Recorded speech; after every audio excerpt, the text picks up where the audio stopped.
Hey guys, so I'm finally getting around to posting the video of my truck's new Cat-Back exhaust. It is a MBRP 3-inch XP series dual rear exit Cat-Back exhaust.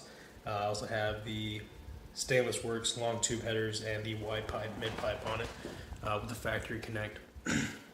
So I've had it on for about 2.5, 3 weeks now, just haven't gotten around to posting it, so here it is.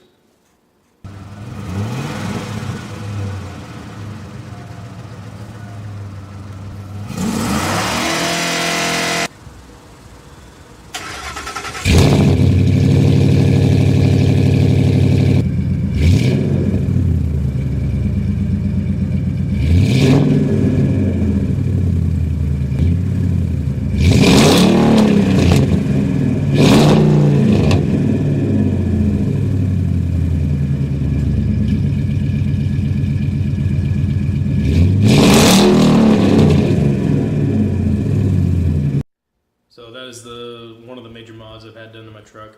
Hope you guys enjoyed the video. If you liked it, like it please. Feel free to subscribe if you like to. Leave comments on what I could do better with the video or my other videos as well.